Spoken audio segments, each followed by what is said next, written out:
La Reine des Neiges d'Hans Christian Andersen. Première histoire qui traite d'un miroir et de ses morceaux. Voilà, nous commençons. Lorsque nous serons à la fin de l'histoire, nous en saurons plus que maintenant, car c'était un bien méchant sorcier, un des plus mauvais, le diable en personne. Un jour, il était de fort bonne humeur.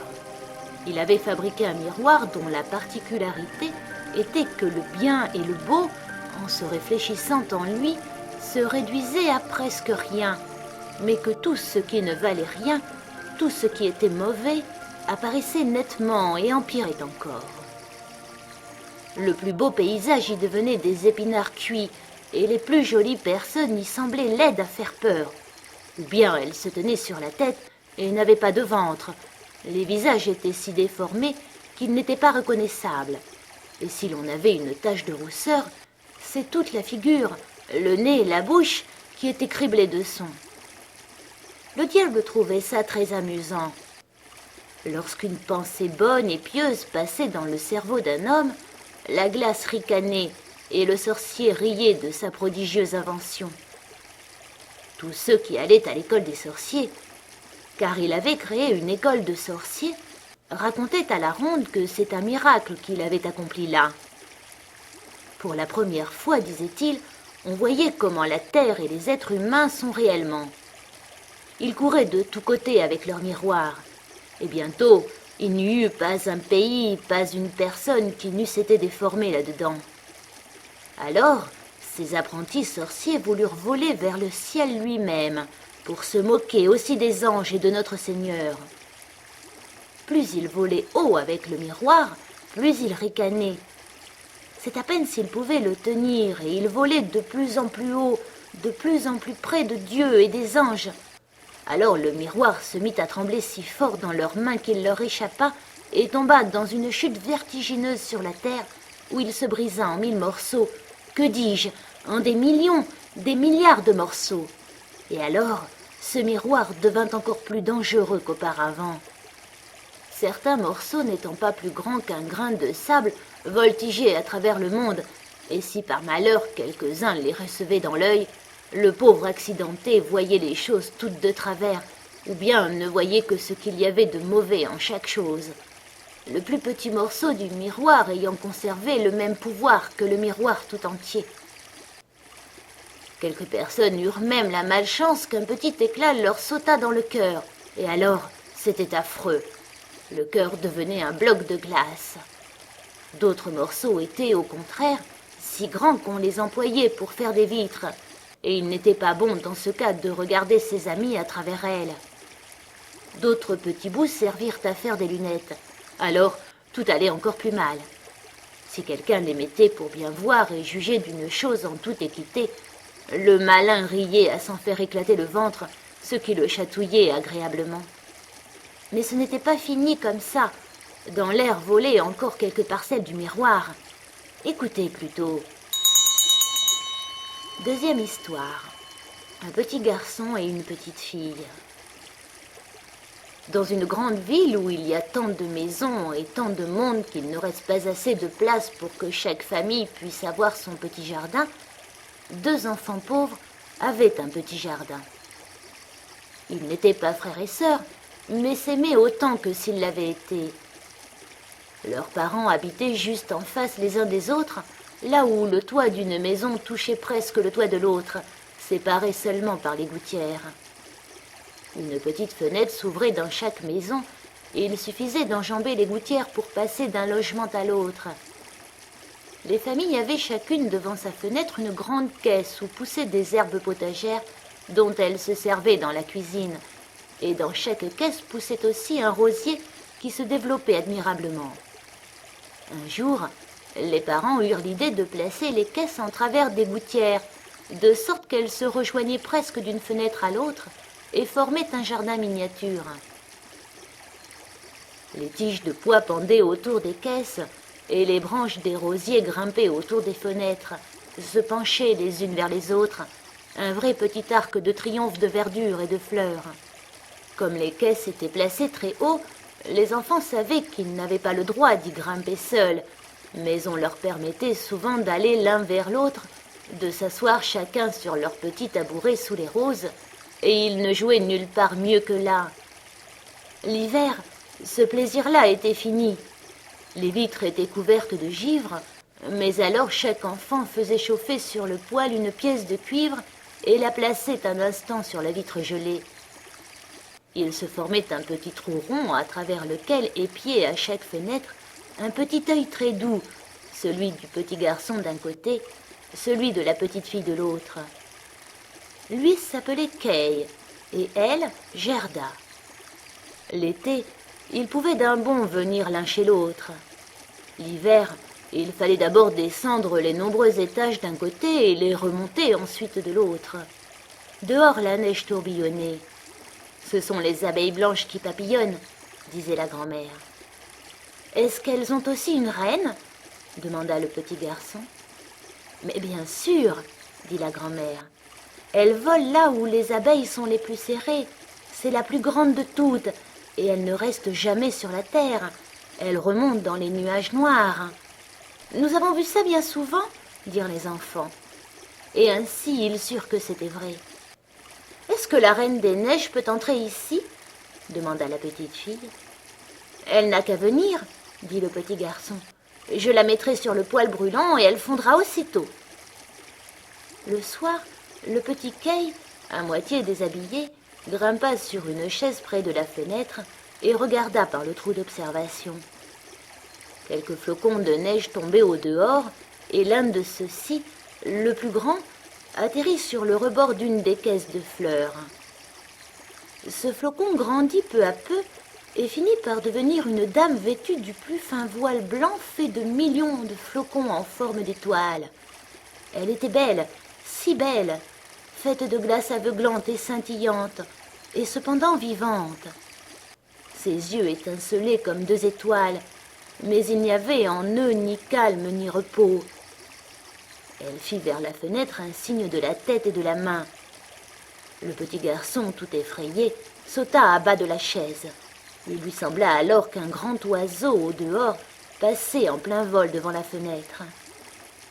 Le lendemain fut un jour de froid clair, puis vint le dégel et le printemps.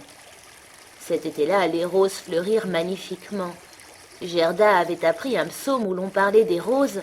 Cela lui faisait penser à ses propres roses, et elle chanta cet air au petit garçon que lui-même chanta avec elle. Les roses poussent dans les vallées où l'enfant Jésus vient nous parler. Les deux enfants se tenaient par la main. Ils baisaient les roses, admiraient les clairs rayons du soleil de Dieu et leur parlaient comme si Jésus était là. Quel beau jour d'été où il était si agréable d'être dehors sous les frais rosiers qui semblaient ne vouloir jamais cesser de donner des fleurs. Kay et Gerda étaient assis à regarder le livre d'images plein de bêtes et d'oiseaux. L'horloge sonnait 5 heures à la tour de l'église, quand brusquement Kay s'écria « Aïe!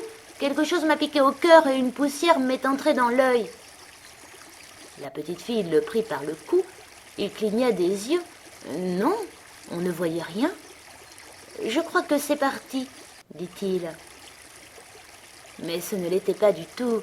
C'était un de ces éclats du miroir ensorcelé dont nous nous souvenons, cet affreux miroir qui faisait que tout ce qui était grand et beau, réfléchi en lui, devenait petit et laid, tandis que le mal et le vil, le défaut de la moindre chose prenait une importance et une netteté accrues. Le pauvre Kay avait aussi reçu un éclat juste dans le cœur, qui serait bientôt froid comme le bloc de glace. Il ne sentait aucune douleur, mais le mal était fait. « Pourquoi pleures-tu » cria-t-il. « Tu es laide quand tu pleures. Est-ce que je me plains de quelque chose ? Oh, cette rose est dévorée par un ver. Et regarde celle-là qui pousse tout de travers. Au fond, ces roses sont très laides. » Il donnait des coups de pied dans la caisse et arrachait les roses. « Mais Kay, que fais-tu là » cria la petite fille. Et lorsqu'il vit son effroi, il arracha encore une rose et rentra vite par sa fenêtre, laissant là la charmante petite Gerda. Comme par la suite elle apportait le livre d'images, Il déclarait qu'il était juste bon pour les bébés, et si grand-mère gentiment racontait des histoires, il avait toujours à redire. Parfois il marchait derrière elle, mettait des lunettes et imitait à la perfection du reste sa manière de faire. Les gens en riaient. Bientôt, il commença à parler et à marcher comme tous les gens de sa rue pour se moquer d'eux. On se mit à dire « Il est intelligent ce garçon-là ». Mais c'était la poussière du miroir qu'il avait reçu dans l'œil, l'éclat qui s'était fiché dans son cœur qui était la cause de sa transformation et de ce qu'il taquinait la petite Gerda, laquelle l'aimait de toute son âme. Ses jeux changèrent complètement. Ils devinrent beaucoup plus réfléchis. Un jour d'hiver, comme la neige tourbillonnait au dehors, il apporta une grande loupe, étala sa veste bleue et laissa la neige tomber dessus. « Regarde dans la loupe, Gerda, » dit-il. Chaque flocon devenait immense et ressemblait à une fleur splendide ou à une étoile à 10 côtés. Comme c'est curieux, bien plus intéressant qu'une véritable fleur, ici il n'y a aucun défaut, ce seraient des fleurs parfaites si elles ne fondaient pas. Peu après, Kay arriva portant de gros gants. Il avait son traîneau sur le dos. Il cria aux oreilles de Gerda. « J'ai la permission de faire du traîneau sur la grande place où les autres jouent. » Et le voilà parti. Sur la place, les garçons les plus hardis attachaient souvent leur traîneau à la voiture d'un paysan et se faisaient ainsi traîner un bon bout de chemin. C'était très amusant. Au milieu du jeu ce jour-là, arriva un grand traîneau peint en blanc dans lequel était assise une personne enveloppée d'un manteau de fourrure blanc avec un bonnet blanc également. Ce traîneau fit 2 fois le tour de la place et Kay put y accrocher rapidement son petit traîneau. Dans la rue suivante, ils allaient de plus en plus vite. La personne qui conduisait tournait la tête, faisait un signe amical à Kay comme si elle le connaissait. Chaque fois que Kay voulait détacher son petit traîneau, cette personne faisait un signe, et Kay ne bougeait plus. Ils furent bientôt aux portes de la ville, les dépassèrent même. Alors la neige se mit à tomber si fort que le petit garçon ne voyait plus rien devant lui. Dans cette course folle, il saisit la corde qu'il attachait au grand traîneau pour se dégager, mais rien n'y fit. Son petit traîneau était solidement fixé et menait un train d'enfer derrière le grand. Alors il se mit à crier très fort, mais personne ne l'entendit. La neige le cinglait, le traîneau volait. Parfois il faisait un bond comme s'il sautait par-dessus des fossés et des mottes de terre. Kay était épouvanté. Il voulait dire sa prière et seule sa table de multiplication lui venait à l'esprit.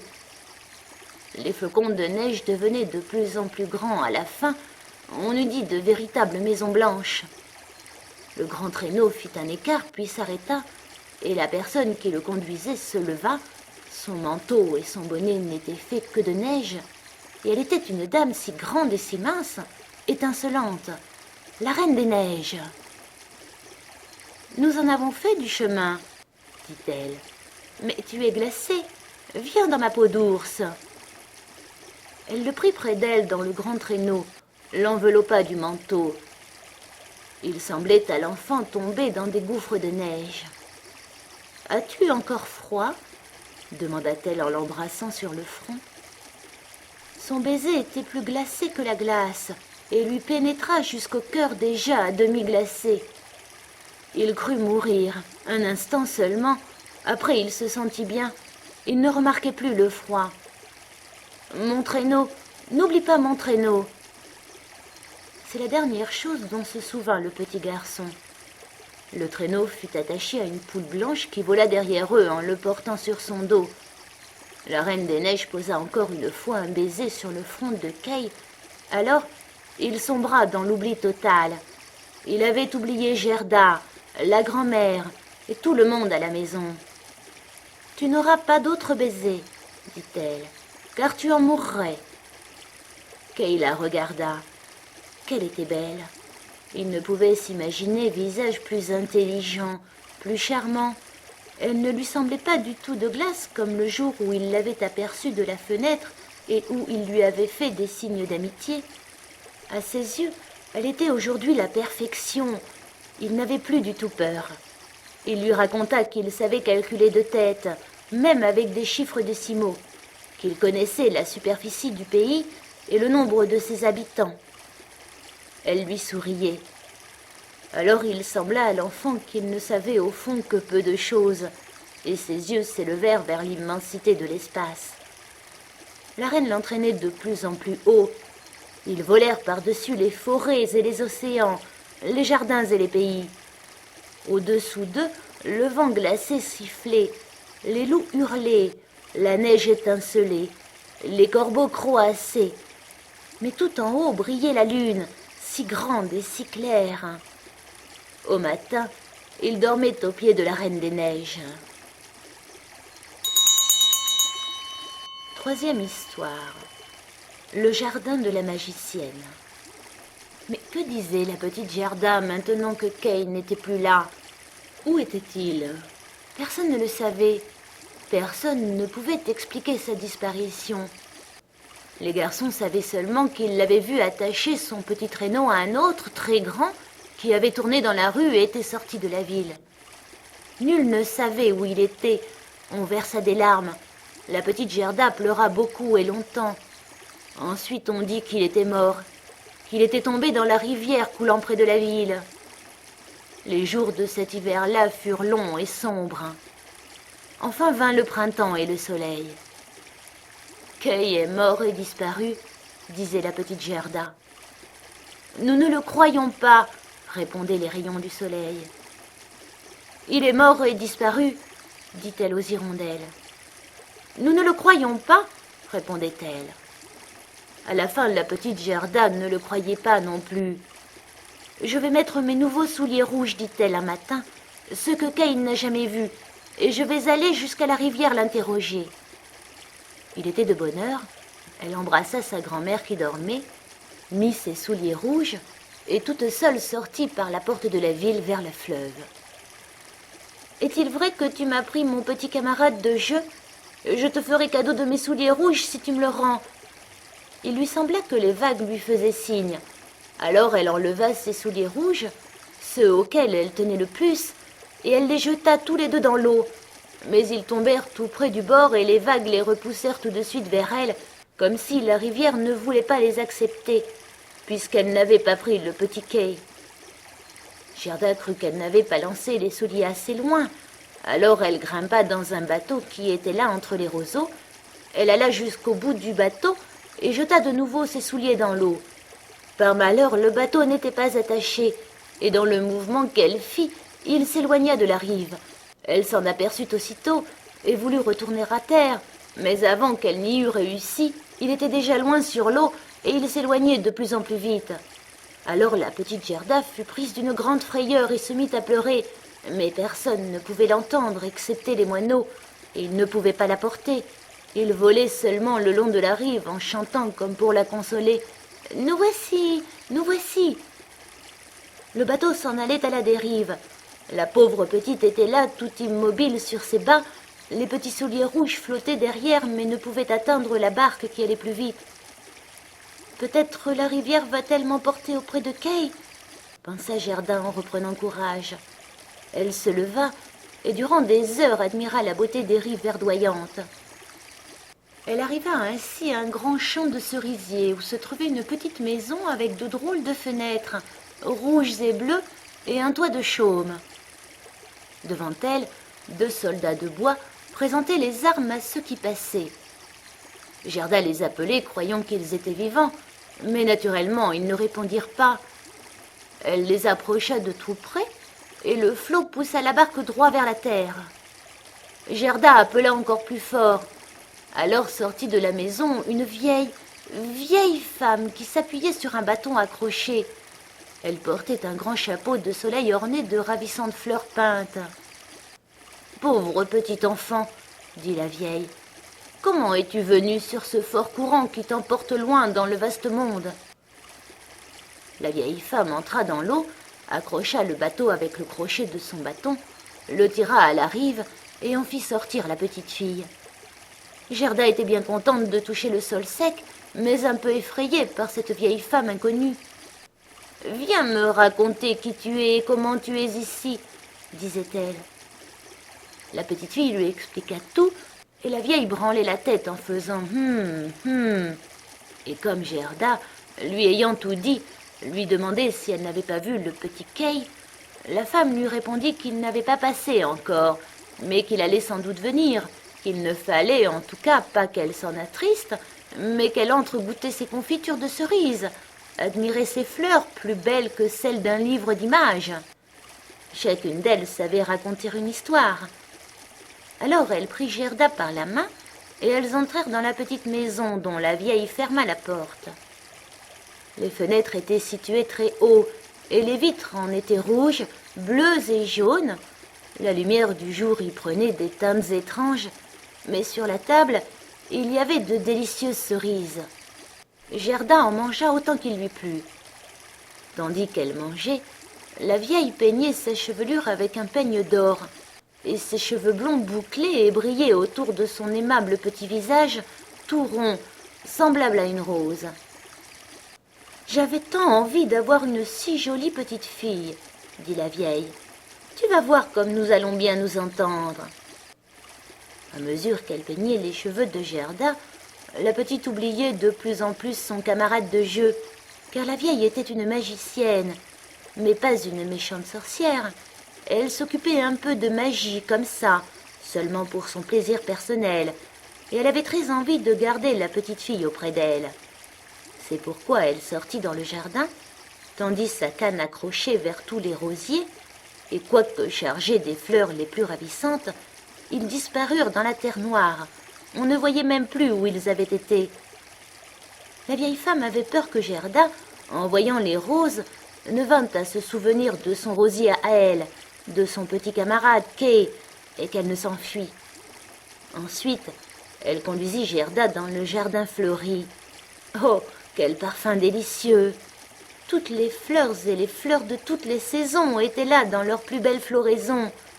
Nul livre d'images n'aurait pu être plus varié et plus beau. Gerda sauta de plaisir et joua jusqu'au moment où le soleil descendit derrière les grands cerisiers. Alors, on la mit dans un lit délicieux, garni d'édredons de soie rouge, bourré de violettes bleues, et elle dormit et rêva comme une princesse au jour de ses noces. Le lendemain, elle joua encore parmi les fleurs dans le soleil, et les jours passèrent. Gerda connaissait toutes les fleurs par leur nom. Il y en avait tant, et cependant il lui semblait qu'il en manquait une. Laquelle? Elle ne savait pas. Un jour, elle était là, assise, et regardait le chapeau de soleil de la vieille femme, avec les fleurs peintes, où justement la plus belle fleur était une rose. La sorcière avait tout à fait oublié de la faire disparaître de son chapeau en même temps qu'elle faisait descendre dans la terre les vraies roses. On ne pense jamais à tout. « Comment ?» s'écria Gerda. « Il n'y a pas une seule rose ici ?» Elle sauta au milieu de tous les parterres, chercha et chercha, mais n'en trouva aucune. Alors elle s'assit sur le sol et pleura, mais ses chaudes larmes tombèrent précisément à un endroit où un rosier s'était enfoncé. Et lorsque les larmes mouillèrent la terre, l'arbre reparut soudain plus magnifiquement fleuri qu'auparavant. Gerda l'entoura de ses bras et pensa tout d'un coup à ses propres roses de chez elle et à son petit ami Kay. « Ne savez-vous pas où il est ?» demanda-t-elle aux roses.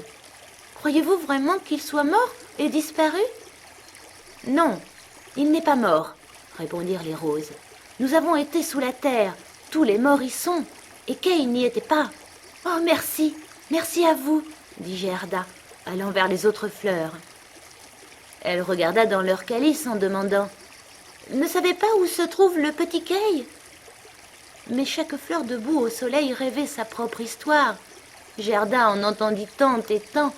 Aucune ne parlait de Kay. Mais que disait donc le lys rouge? « Entends-tu le tambour? Boum, boum, 2 notes seulement.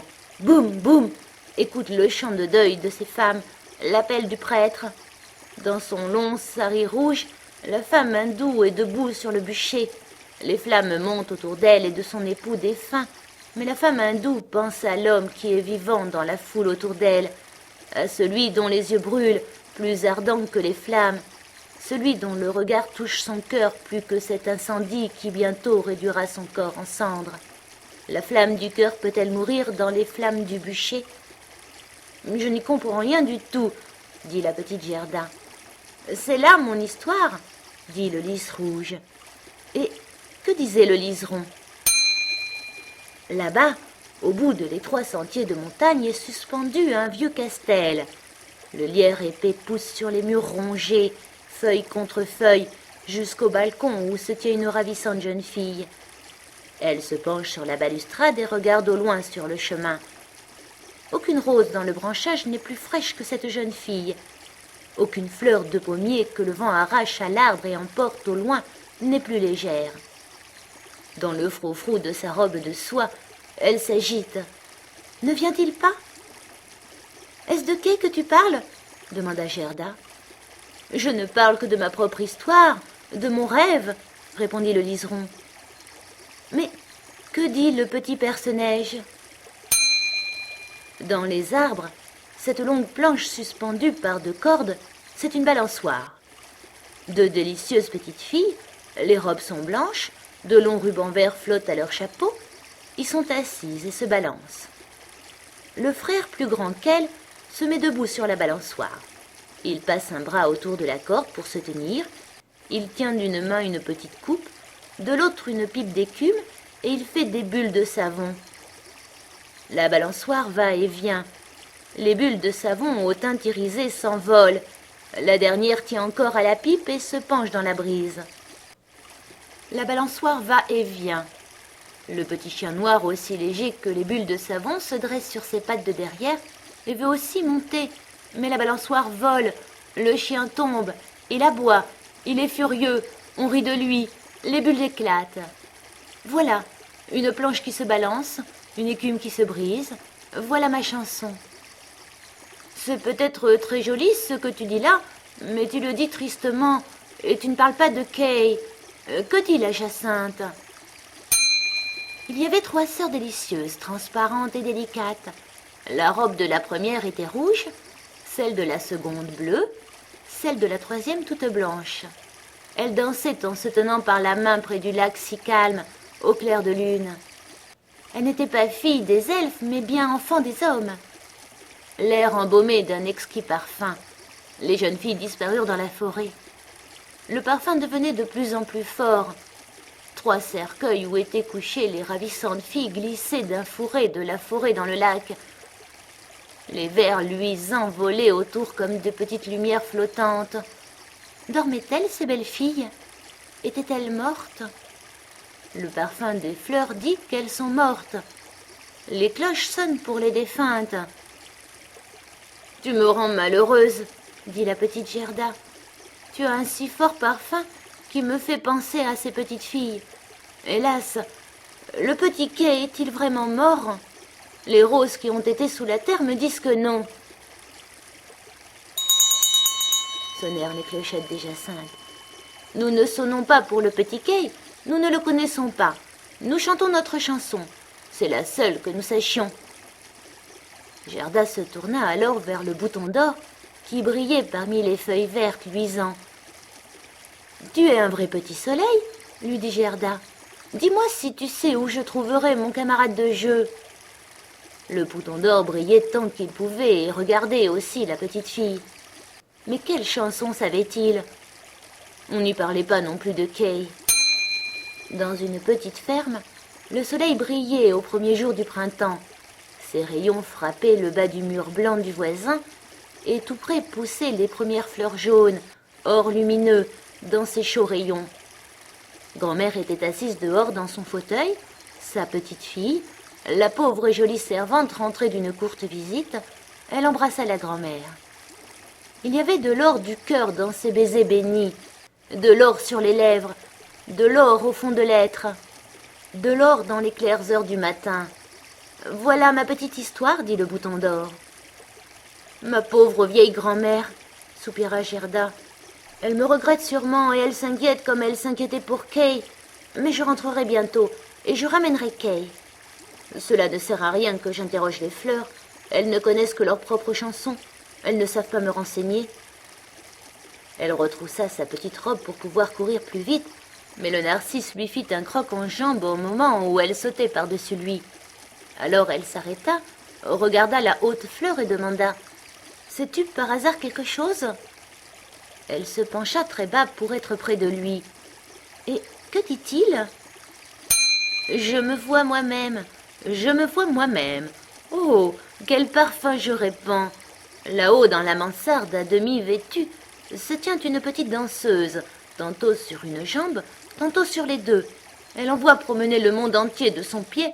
Au fond, elle n'est qu'une illusion visuelle, pure imagination. Elle verse l'eau de la théière sur un morceau d'étoffe qu'elle tient à la main. C'est son corselet. La propreté est une bonne chose. La robe blanche est suspendue à la patère. Elle a aussi été lavée dans la théière et séchée sur le toit. Elle met la robe et un fichu jaune safran autour du cou pour que la robe paraisse plus blanche. La jambe en l'air, dressée sur une longue tige. C'est moi, je me vois moi-même. « Mais je m'en moque !» cria Gerda. « Pourquoi me raconter cela ?» Elle courut au bout du jardin. La porte était fermée, mais elle remua la charnière rouillée qui céda. La porte s'ouvrit. Alors la petite Gerda, sans chaussures, s'élança sur ses pas dans le monde. Elle se retourna 3 fois, mais personne ne la suivait. À la fin, lasse de courir, elle s'assit sur une grande pierre. Lorsqu'elle regarda autour d'elle, elle vit que l'été était passé.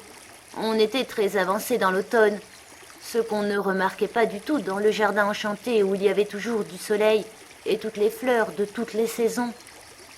« Mon Dieu, que j'ai perdu du temps !» s'écria la petite Gerda. « Voilà que nous sommes en automne et je n'ai pas le droit de me reposer. » Elle se leva et repartit, comme ses petits pieds étaient endoloris et fatigués. Autour d'elle, tout était froid et hostile. Les longues feuilles du saule étaient toutes jaunes et le brouillard s'égouttait d'elles. Une feuille après l'autre tombait à terre. Seul le prunelier avait des fruits âcres à vous en resserrer toutes les gencives. Oh, que tout était gris et lourd dans le vaste monde. 4e histoire. Prince et princesse. Encore une fois, Gerda dut se reposer. Elle s'assit. Alors sur la neige, une corneille sautilla auprès d'elle. Une grande corneille qui la regardait depuis un bon moment en secouant la tête. Elle fit « Bonjour, bonjour !» Elle ne savait dire mieux, mais avait d'excellentes intentions. Elle demanda à la petite fille où elle allait ainsi, toute seule à travers le monde. Le mot « seul », Gerda le comprit fort bien. Elle sentait mieux que quiconque tout ce qu'il pouvait contenir. Elle raconta toute sa vie à la corneille et lui demanda si elle n'avait pas vu Kay. La corneille hochait la tête et semblait réfléchir. « Mais peut-être bien, ça se peut. »« Vraiment, tu le crois ?» cria la petite fille. Elle aurait presque tué la corneille tant elle l'embrassait. « Doucement, doucement !» fit la corneille. « Je crois que ce pourrait bien être Kay, mais il t'a sans doute oublié pour la princesse. »« Est-ce qu'il habite chez une princesse ?» demanda Gerda. « Oui, écoute, mais je m'exprime si mal dans ta langue. Si tu comprenais le parler des corneilles, ça me serait plus facile. »« Non, ça je ne l'ai pas appris, » dit Gerda. « Mes grand-mères le savaient, elles savaient tout. Si seulement je l'avais appris. »« Ça ne fait rien. Je raconterai comme je pourrai. Très mal, sûrement. » Et elle se mit à raconter. Dans ce royaume où nous sommes, habite une princesse d'une intelligence extraordinaire. L'autre jour qu'elle était assise sur le trône, ce n'est pas si amusant d'après ce qu'on dit, elle se mit à fredonner. « Pourquoi ne pas me marier ?»« Tiens, ça me donne une idée, s'écria-t-elle. Et elle eut envie de se marier, mais elle voulait un mari capable de répondre avec esprit quand on lui parlait de toutes choses. « Chaque mot que je dis est la pure vérité, » interrompit la corneille. « J'ai une fiancée qui est apprivoisée et se promène librement dans le château, et c'est elle qui m'a tout raconté. » Sa fiancée était naturellement aussi une corneille, car une corneille mâle cherche toujours une fiancée de son espèce. Tout de suite, les journaux parurent avec une bordure de cœur et l'initiale de la princesse. On y lisait que tout jeune homme de bonne apparence pouvait monter au château et parler à la princesse. et celui qui parlerait de façon que l'on comprenne tout de suite qu'il était bien à sa place dans un château, que celui enfin qui parlerait le mieux, la princesse le prendrait pour époux. « Oui, oui, oui, tu peux m'en croire, c'est aussi vrai que me voilà, » dit la corneille. Les gens accouraient, quelle foule, quelle presse, mais sans succès le premier ni le second jour. Ils parlaient tous très facilement dans la rue, mais quand ils avaient dépassé les grilles du palais, vu les gardes en uniforme brodé d'argent, les laquais en livrée d'or sur les escaliers et les grands salons illuminés, ils étaient tout déconcertés. Ils se tenaient devant le trône où la princesse était assise et ne savaient que dire sinon répéter le dernier mot qu'elle avait prononcé. Et ça, elle ne se souciait nullement de l'entendre répéter. On aurait dit que tous ces prétendants étaient tombés en léthargie jusqu'à ce qu'ils se retrouvent dehors dans la rue. Alors ils retrouvaient la parole. Il y avait que depuis les portes de la ville jusqu'au château, affirma la corneille. Quand ils arrivaient au château, on ne leur offrait même pas un verre d'eau. Les plus avisés avaient bien apporté des tartines, mais ils ne partageaient pas avec leurs voisins. Ils pensaient, s'il a l'air affamé, la princesse ne le prendra pas. Mais Kay, mon petit Kay, quand m'en parleras-tu? Était-il parmi tous ces gens-là? Patience, patience, nous y sommes. Le 3e jour arriva un petit personnage sans cheval ni voiture. Il monta d'un pas décidé jusqu'au château. Ses yeux brillaient comme les tiens. Il avait de beaux cheveux longs, mais ses vêtements étaient bien pauvres. « C'était Kay !» jubila Gerda. « Enfin, je l'ai trouvé !» Et elle battit des mains. « Il avait un petit sac sur le dos, » dit la corneille. « Non, c'était sûrement son traîneau, » dit Gerda. « Il était parti avec. »« Possible, » répondit la corneille. « Je n'y ai pas regardé de si près, mais ma fiancée apprivoisée m'a dit que lorsqu'il entra par le grand portail, qu'il vit des gardes en uniforme bordé d'argent, les laquais des escaliers vêtus d'or, il ne fut pas du tout intimidé. Il les salua, disant « Comme ce doit être ennuyeux de rester sur l'escalier, j'aime mieux entrer. » Les salons étaient brillamment illuminés. Les conseillers particuliers et les excellences marchaient pieds nus et portaient des plats en or. C'était quelque chose de très imposant. Il avait des souliers qui craquaient très fort, mais il ne se laissa pas impressionner.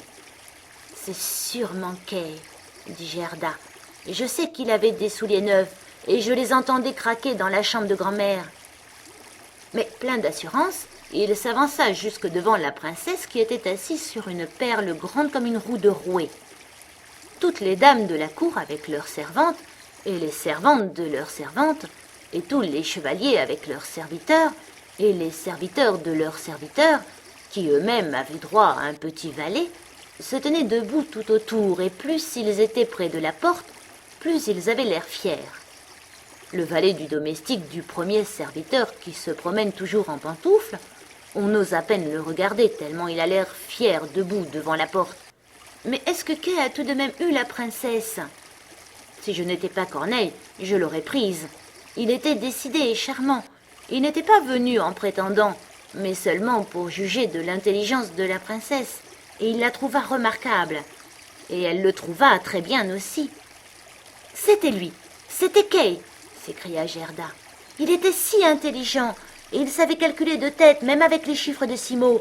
Oh, conduis-moi au château !»« C'est vite dit, » repartit la corneille. « Mais comment?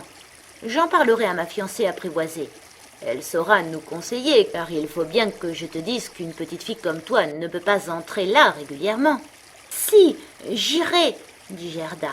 « Quand Kay entendra que je suis là, il sortira tout de suite pour venir me chercher.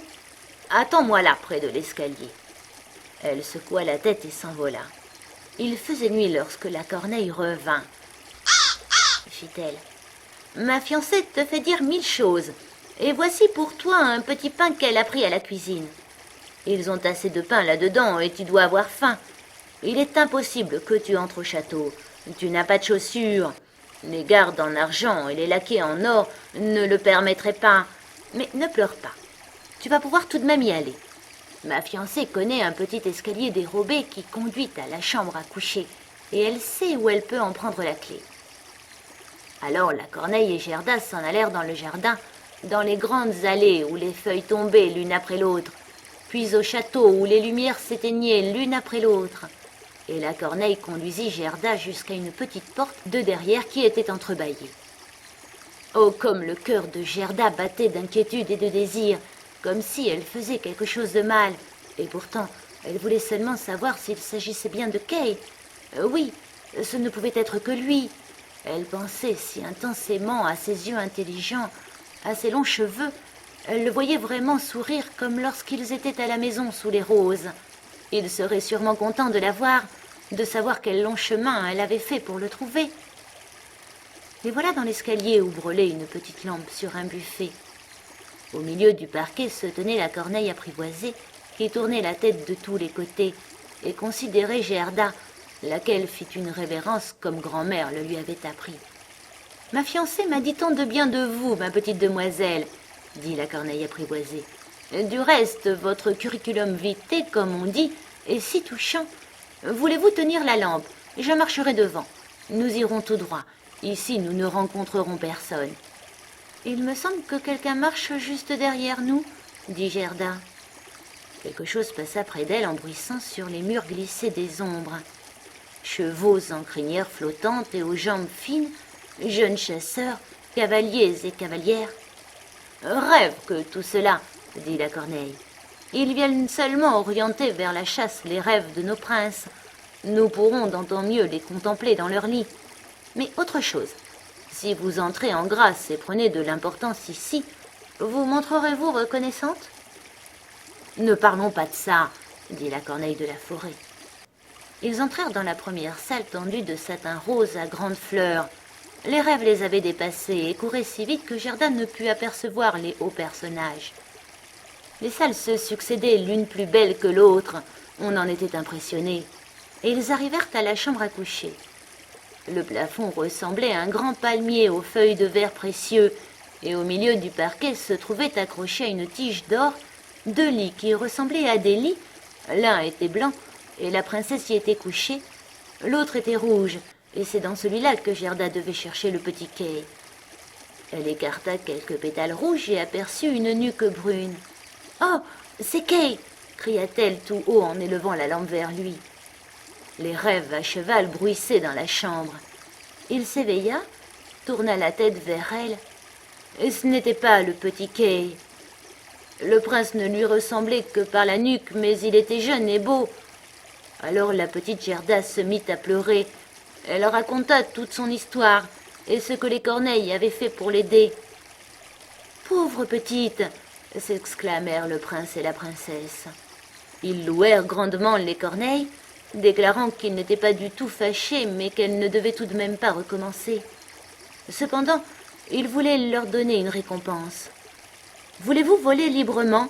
demanda la princesse. « Ou voulez-vous avoir la charge de corneilles de la cour ayant droit à tous les déchets de la cuisine ?» Les 2 corneilles firent la révérence et demandèrent une charge fixe. Elles pensaient à leur vieillesse et qu'il est toujours bon d'avoir quelque chose de sûr pour ces vieux jours.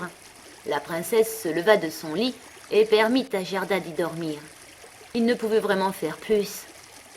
Elle joignit ses petites mains et pensa « Comme il y a des êtres humains et aussi des animaux qui sont bons. » Là-dessus, elle ferma les yeux et s'endormit délicieusement. Tous les rêves voltigèrent à nouveau autour d'elle. Cette fois, ils avaient l'air d'anges du bon Dieu. Ils portaient un petit traîneau sur lequel était assis Kay qui saluait. Mais tout ceci n'était que rêve et disparut dès qu'elle s'éveilla. Le lendemain, on la vêtit de la tête aux pieds de soie et de velours. Elle fut invitée à rester au château et à couler des jours heureux, mais elle demanda seulement une petite voiture attelée d'un cheval et une paire de petites bottines. Elle voulait repartir de par le monde pour retrouver Kay. On lui donna 2 petites bottines et un manchon. On l'habilla à ravir, et au moment de partir, un carrosse d'or pur attendait devant la porte. La corneille de la forêt, mariée maintenant, les accompagna pendant 3 lieues, assise à côté de la petite fille car elle ne pouvait supporter de rouler à reculons. La 2e corneille, debout à la porte, battait des ailes, souffrant d'un grand mal de tête pour avoir trop mangé depuis qu'elle avait obtenu un poste fixe. Elle ne pouvait les accompagner. Le carrosse était bourré de craquelins sucrés, de fruits et de pain d'épices. « Adieu, adieu !» criaient le prince et la princesse. Gerda pleurait, la corneille pleurait. Les premières lieues passèrent ainsi, puis la corneille fit aussi ses adieux, et ce fut la plus dure séparation. Elle s'envola dans un arbre et battit de ses ailes noires aussi longtemps que fut en vue la voiture qui rayonnait comme le soleil lui-même. 5e histoire. La petite fille des brigands. On roulait à travers la sombre forêt et le carrosse luisait comme un flambeau. Des brigands qui se trouvaient là en eurent les yeux blessés. Ils ne pouvaient le supporter. « De l'or, de l'or !» criaient-ils. S'élançant à la tête des chevaux, ils massacrèrent les petits postillons, le cocher et les valets et tirèrent la petite Gerda hors de la voiture. « Elle est grassouillette, elle est mignonne et nourrie d'amandes, » dit la vieille brigande qui avait une longue barbe broussailleuse et des sourcils qui lui tombaient sur les yeux. « C'est joli comme un petit agneau gras, ce sera délicieux à manger. » Elle tira son grand couteau et il luisait d'une façon terrifiante. « Ah !» criait en même temps cette mégère. Sa propre petite fille qu'elle portait sur le dos et qui était sauvage et mal élevée à souhait venait de la mordre à l'oreille. « Sale petite !» fit la mère. Elle n'eut pas le temps de tuer Gerda, sa petite fille lui dit. « Elle jouera avec moi, qu'elle me donne son manchon, sa jolie robe, et je la laisserai coucher dans mon lit. » Elle mordit de nouveau sa mère qui se débattait et se tournait de tous les côtés. Les brigands riaient. « Voyez comme elle danse avec sa petite. »« Je veux monter dans le carrosse, » dit la petite fille des brigands. Et il fallut en passer par où elle voulait. Elle était si gâtée et si difficile. Elle s'assit auprès de Gerda et la voiture repartit par-dessus les souches et les broussailles, plus profondément encore dans la forêt. La fille des brigands était de la taille de Gerda, mais plus forte, plus large d'épaules. Elle avait le teint sombre et des yeux noirs presque tristes.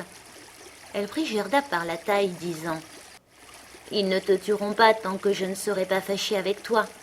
Tu es sûrement une princesse ?»« Non, » répondit Gerda.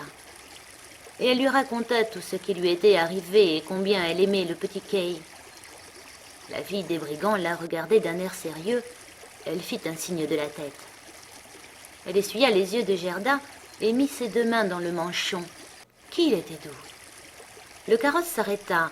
Elles étaient au milieu de la cour d'un château de brigands, tous lézardés du haut en bas, des corbeaux, des corneilles s'envolaient de tous les trous et les grands bulldogs, qui avaient chacun l'air capable d'avaler un homme, bondissaient mais n'aboyaient pas.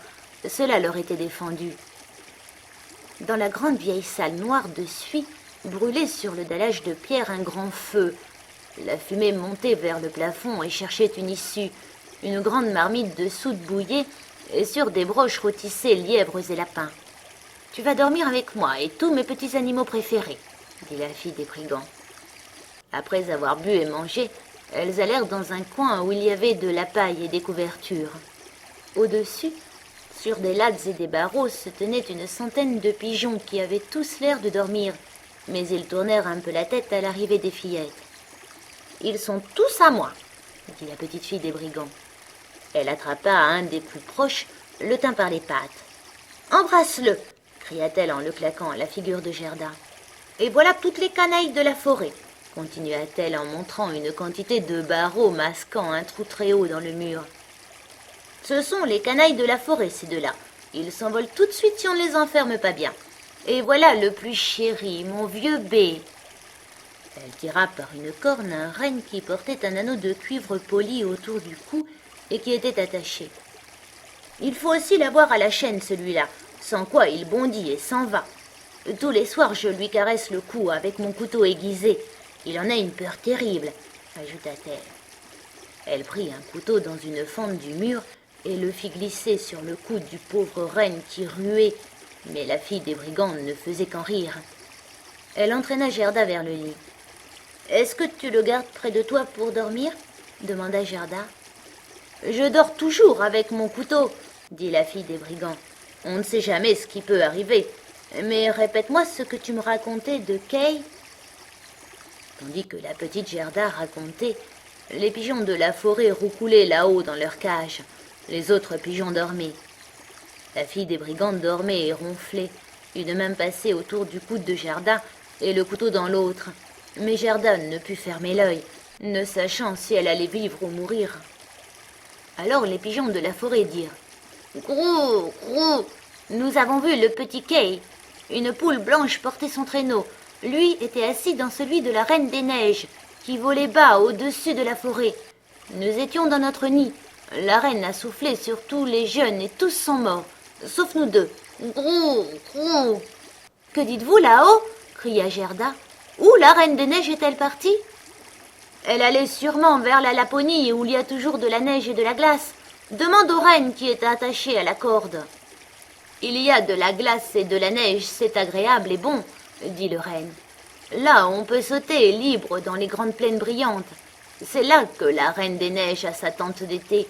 Mais son véritable château est près du pôle Nord, sur une île appelée Spitzberg.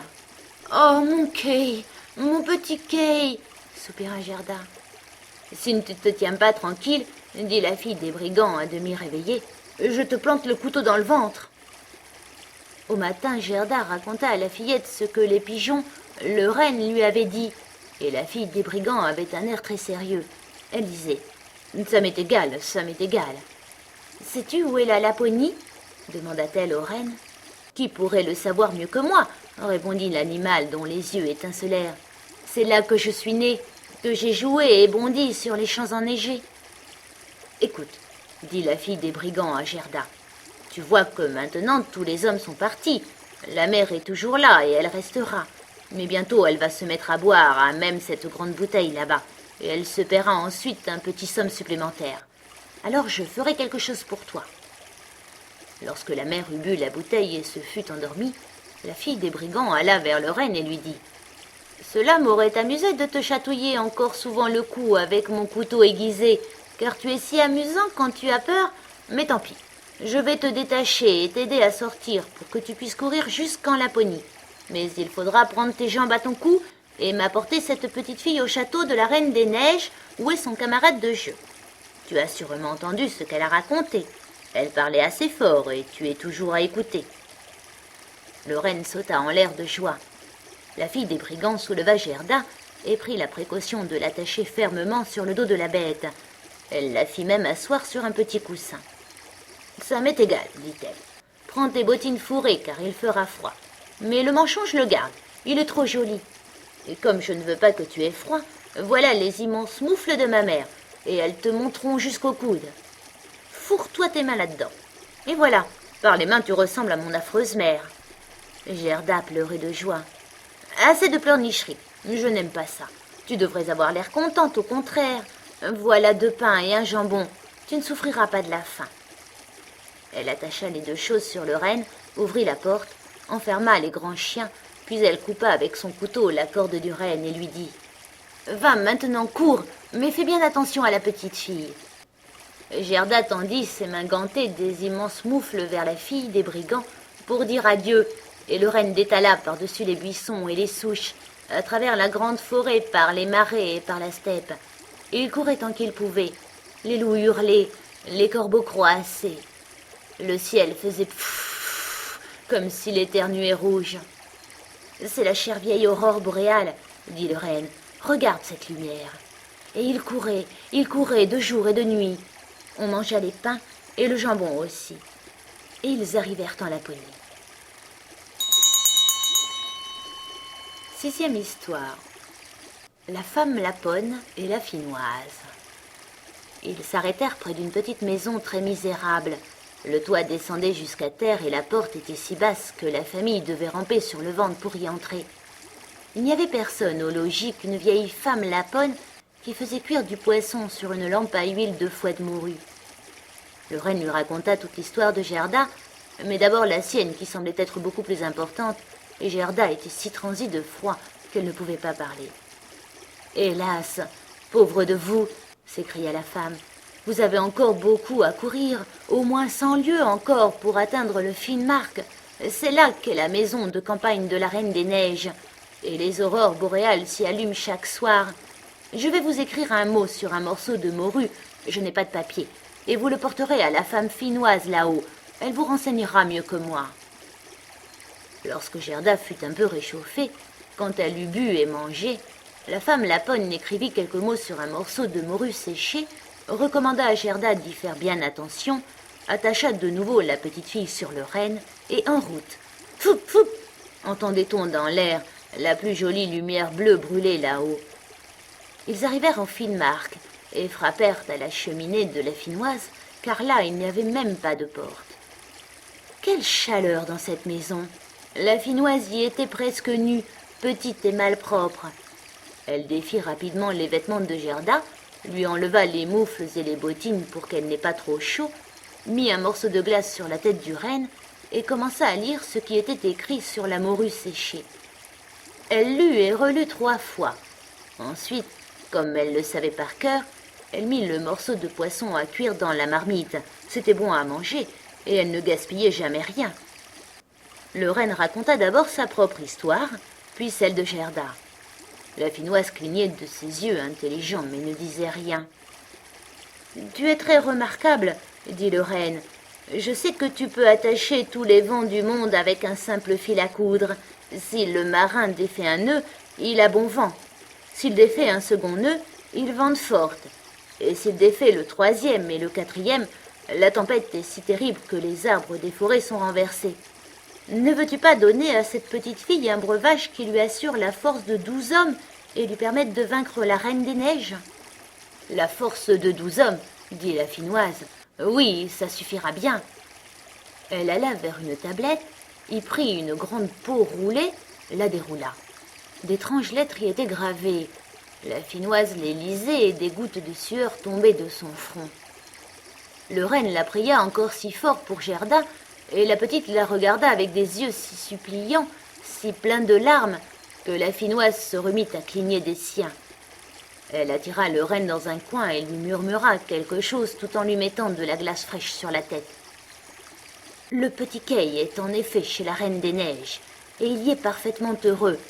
Il pense qu'il se trouve là dans le lieu le meilleur du monde. Mais tout ceci vient de ce qu'il a reçu un éclat de verre dans le cœur et une poussière de verre dans l'œil. Il faut que ce verre soit extirpé, sinon il ne deviendra jamais un homme, et la Reine des Neiges conservera son pouvoir sur lui. Mais ne peux-tu faire prendre à Gerda un breuvage qui lui donnerait un pouvoir magique sur tout cela ?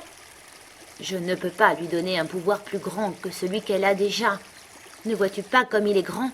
Ne vois-tu pas comme les hommes et les animaux sont forcés de la servir ? Comment, pieds nus, elle a réussi à parcourir le monde ? Ce n'est pas par nous qu'elle peut gagner son pouvoir qui réside dans son cœur d'enfant, innocent et gentille. Si elle ne peut pas par elle-même entrer chez la Reine des Neiges et arracher les morceaux de verre du cœur et des yeux de Kay, nous ne pouvons l'aider. Le jardin de la reine commence à 2 lieues d'ici. Conduis la petite jusque-là. Fais-la descendre près du buisson qui, dans la neige, porte des baies rouges. Ne tiens pas de parlotte inutile et reviens au plus vite. Ensuite, la femme finnoise souleva Gerda et le replaça sur le dos du renne, qui repartit à toute allure. « Oh, je n'ai pas mes bottines, je n'ai pas mes moufles !» cria la petite Gerda s'en apercevant dans le froid cuisant.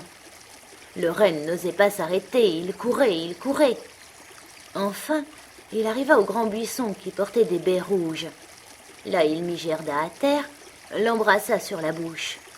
De grandes larmes brillantes roulaient le long des joues de l'animal, et il se remit à courir aussi vite que possible pour s'en retourner. Et voilà, la pauvre Gerda sans chaussures, sans gants, dans le terrible froid du Finnmark. Elle se mit à courir en avant aussi vite que possible, mais un régiment de flocons de neige venait à sa rencontre. Il ne tombait pas du ciel qui était parfaitement clair et où brillait l'aurore boréale. Il courait sur la terre, et à mesure qu'il s'approchait, il devenait de plus en plus grand. Gerda se rappelait combien ils étaient grands et bien faits le jour où elle les avait regardés à travers la loupe. Mais ici, ils étaient encore bien plus grands, effrayants, vivants, l'avant-garde de la Reine des Neiges. Ils prenaient les formes les plus bizarres. Quelques-uns avaient l'air de grands hérissons affreux. D'autres semblaient des nœuds de serpents avançant leur tête. D'autres ressemblaient à de gros petits ours aux poils luisants.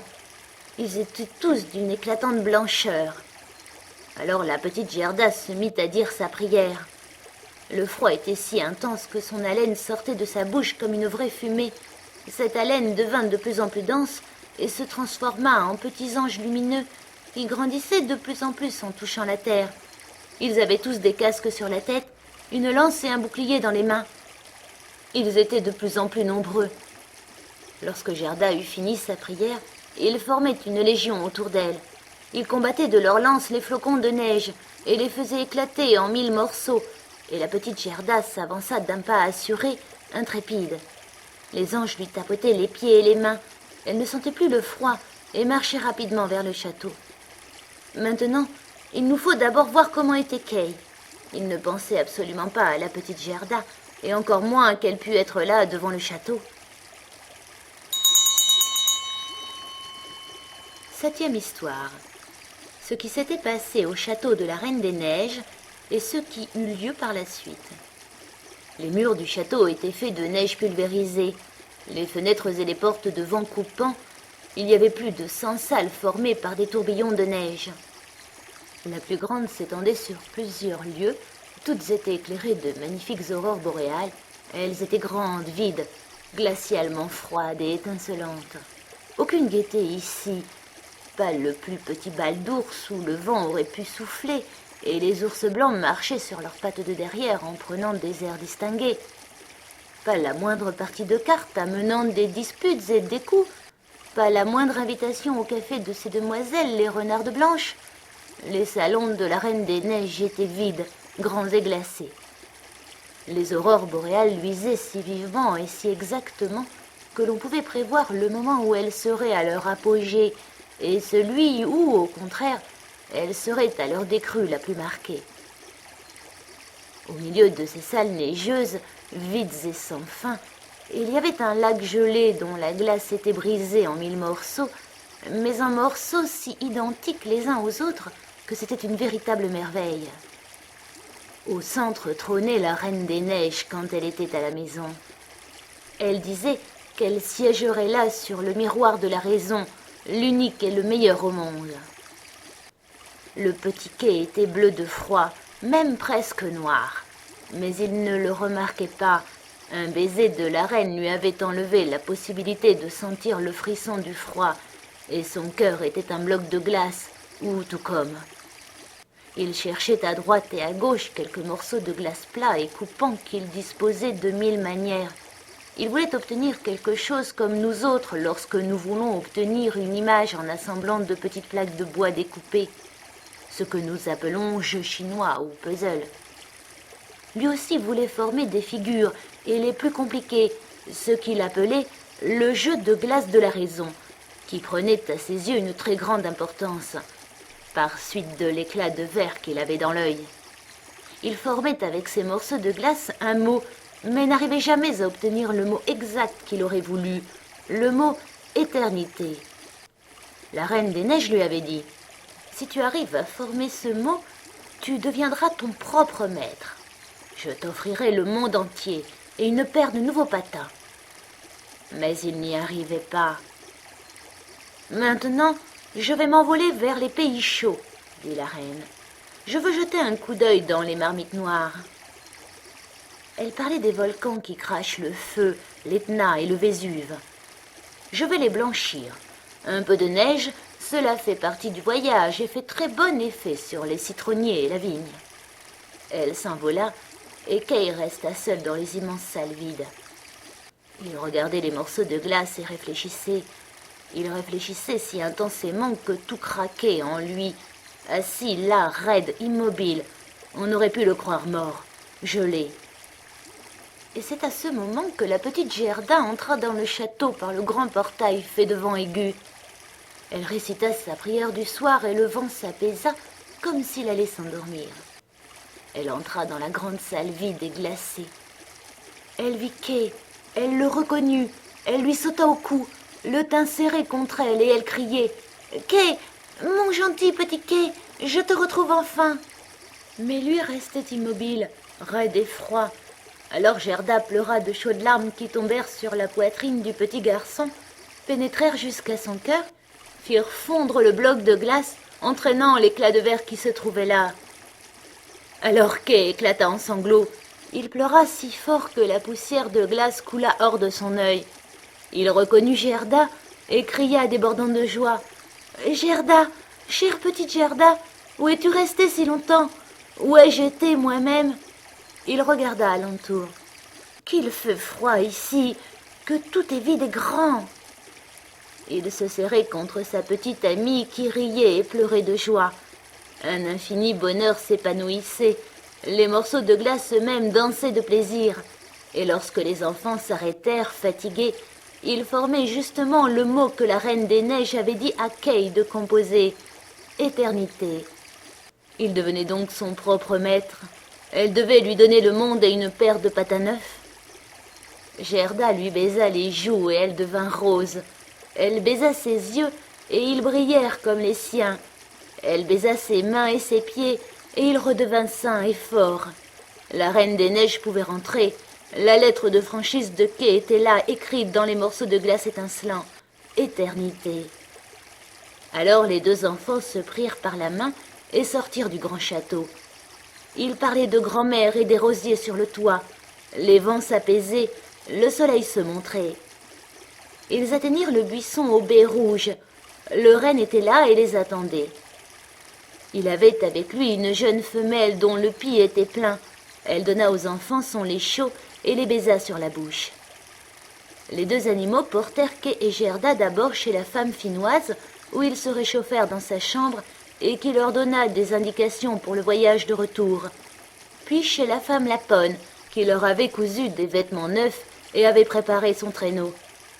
Les deux rennes bondissaient à côté d'eux tandis qu'ils glissaient sur le traîneau.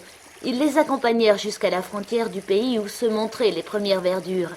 Là, ils firent leurs adieux aux rennes et à la femme Lapone. « Adieu, adieu !» dirent-ils tous. Les premiers petits oiseaux se mirent à gazouiller. La forêt était pleine de pousses vertes. Et voilà que s'avançait vers eux sur un magnifique cheval que Gerda reconnut aussitôt. Il avait été attelé devant le carrosse d'or. S'avançait vers eux une jeune fille portant un bonnet rouge et tenant des pistolets devant elle. C'était la petite fille des brigands qui s'ennuyait à la maison et voulait voyager, d'abord vers le nord, ensuite ailleurs si le nord ne lui plaisait pas. « Tu t'y entends à faire trotter le monde ?» dit-elle au petit Case. « Je me demande si tu vaux la peine qu'on court au bout du monde pour te chercher. » Gerda lui caressa les joues et demanda des nouvelles du prince et de la princesse. « Ils sont partis à l'étranger, » dit la fille des brigands. « Et la corneille ?» demanda Gerda. « La corneille est morte, » répondit-elle. « Sa chérie apprivoisée est veuve et porte un bout de laine noire à la patte. Elle se plaint lamentablement. Quelle bêtise! Mais raconte-moi ce qui t'est arrivé et comment tu l'as retrouvée. » Gerda et Kay racontaient tous les deux en même temps. « Et patati, et patata, » dit la fille des brigands. Elle leur serra la main à tous les deux et promit, si elles traversaient leur ville, d'aller leur rendre visite. Et puis elle partit dans le vaste monde. Kay et Gerda allaient la main dans la main, et tandis qu'ils marchaient, un printemps délicieux plein de fleurs et de verdure les enveloppait. Les cloches sonnaient, ils reconnaissaient les hautes tours, la grande ville où ils habitaient. Ils allèrent à la porte de grand-mère, montèrent l'escalier, entrèrent dans la chambre où tout était à la même place qu'autrefois. La pendule faisait tic-tac, les aiguilles tournaient, mais en passant la porte, ils s'aperçurent qu'ils étaient devenus des grandes personnes. Les rosiers dans la gouttière étendaient leurs fleurs à travers les fenêtres ouvertes. Leurs petites chaînes d'enfants étaient là. Kay et Gerda s'assirent chacun sur la sienne en se tenant toujours la main. Ils avaient oublié, comme on oublie un rêve pénible, les splendeurs vides du château de la Reine des Neiges. Grand-mère était assise dans le clair soleil de Dieu et lisait la Bible à voix haute. « Si vous n'êtes pas semblables à des enfants, vous n'entrerez pas dans le royaume de Dieu. » Kay et Gerda se regardèrent dans les yeux et comprirent d'un coup le vieux psaume. Les roses poussent dans les vallées où l'enfant Jésus vient nous parler. Ils étaient assis là, tous deux, adultes et cependant enfants par le cœur. C'était l'été, le doux été béni.